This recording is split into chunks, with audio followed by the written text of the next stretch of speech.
Impact Family, impacting the world through healthy family. Shalom saudara-saudara, selamat berjumpa dalam Impact Family. Nah, sahabat Impact Family yang saya kasihi, apa kabar?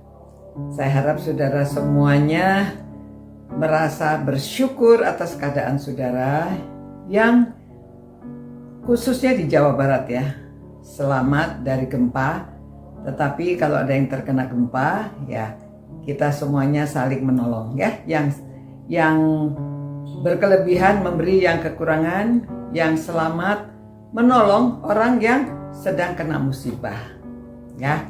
Jadi saudara-saudara, dulu pada waktu zaman Nabi Elisa bertugas, dia melayani, dia itu sering menolong orang yang kesusahan.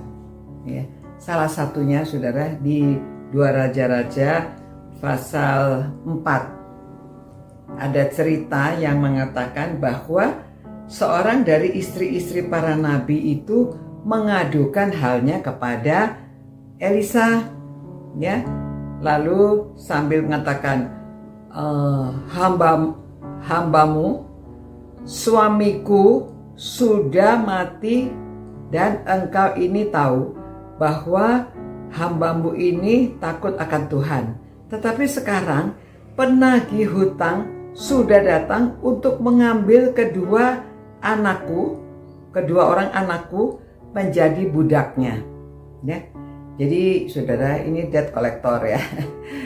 Mereka karena suami sudah meninggal, tapi keluarga ini keluarganya nabi saudara. Jadi ada banyak nabi-nabi ya. Nabi-nabi itu kan beristri juga. Jadi istrinya mengadu karena banyak debt collector yang datang menagih hutang. Nah, dulu suaminya meninggalkan hutang ya. Tidak dihapuskan saudara. Hutang itu tetap harus dibayar.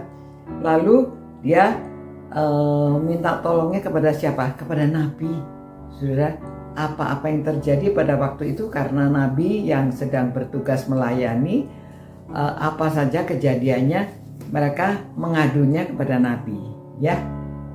Seperti sekarang ini pendeta sering-sering juga begitu, orang dalam keadaan apa saja memberitahu kepada pendeta karena pendeta yang melayani ya. Nah saudara, setelah itu Nabi Elisa menjawab, apakah yang dapat kuperbuat bagimu? Beritahukanlah kepadaku apa-apa yang kau punya di rumah. Ya.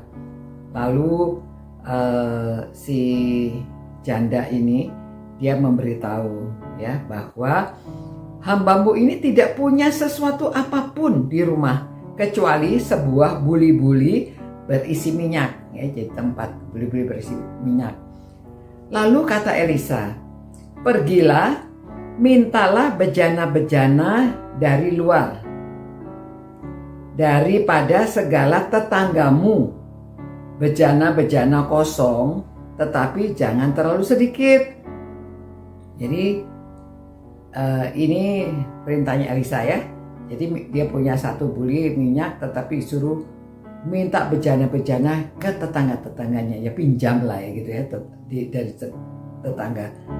Pergilah perempuan itu daripadanya, ditutupnya lah pintu sesudah ia dan anak-anaknya masuk. Dan anak-anaknya mendekatkan bejana-bejana kepadanya, sedang ia terus menuang. Nah, ketika bejana-bejana itu sudah penuh, berkatalah perempuan itu kepada anaknya, dekatkanlah kepadaku sebuah bejana lagi. Tetapi jawab kepada ibunya, tidak ada lagi bejana. Lalu berhentilah minyak itu. Ya, jadi terjadi mukjizat. Elisa menolong dan mengadakan mau bagaimana lagi hutang. Jadi disuruh mengisi dengan minyak bejana-bejana yang ada. Jadi entah seberapa besarnya itu diisi semua dengan minyak. Kemudian pergilah perempuan itu memberitahukan kepada abdi Allah.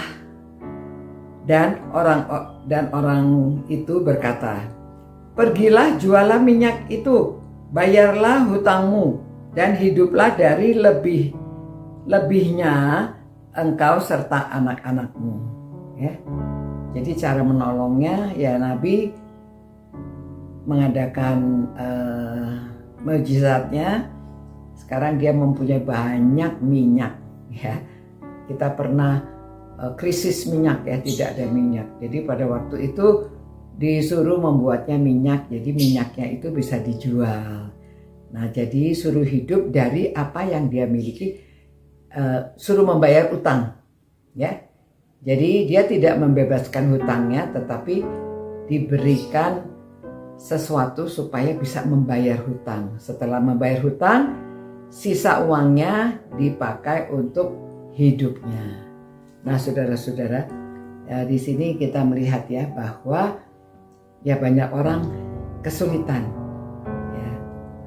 Bagaimana caranya? Tetap apa yang bisa kita lakukan, karena Nabi Elisa itu mempunyai kekuatan 2 kali lipat daripada Elia ya. Jadi banyak mujizat yang dilakukan. Tetapi nanti kita lihat saudara bahwa mujizat itu semua dilakukan untuk menolong orang ya. Jadi bagi kita juga mujizat itu terjadi kalau kita sedang dalam kesulitan. Maka akan terjadi mujizat ya. Jadi saudara-saudara, pada waktu kita ada kesulitan, kita datang kepada Tuhan. Jadi ada mujizat yang terjadi besar atau kecil, kita harus bisa merasakan bahwa ini adalah mujizat dari Allah. Jadi tadinya nggak punya apa-apa, sampai sekarang dia punya minyak dan dia bisa menjual, itu suatu mujizat. Nggak bisa bayar utang, sekarang dia bisa bayar utang ya. Dan Tuhan memberkati kita juga, karena dari firman Tuhan maka kita bisa mengerti apa yang Tuhan lakukan melalui nabinya. Ya Tuhan, terima kasih Tuhan, karena firman-Mu kami tahu bahwa melalui Nabi Elisa terjadi mukjizat menolong orang yang sedang kesusahan. Biarlah kami Tuhan mungkin tidak mempunyai kuasa seperti Nabi Elisa, tetapi kami mempunyai kuasa dari Tuhan. Kami mempunyai kuasa karena Roh Kudus yang menyertai kami. Biarlah kami juga dapat menjadi agen dari Tuhan untuk melakukan menolong orang, sehingga orang dapat merasakan mujizat Tuhan melalui kami semuanya. Terima kasih Bapak, berkatilah para sahabat Impact Family ini supaya mereka juga dapat menjadi agen melakukan mujizat untuk menolong orang yang kesusahan. Demi nama Yesus kami berdoa. Amin. Demikian saudara-saudara ya, luar biasa firman Tuhan yang kita renungkan. Sampai berjumpa. Ciao. Impact Family, impacting the world through healthy family.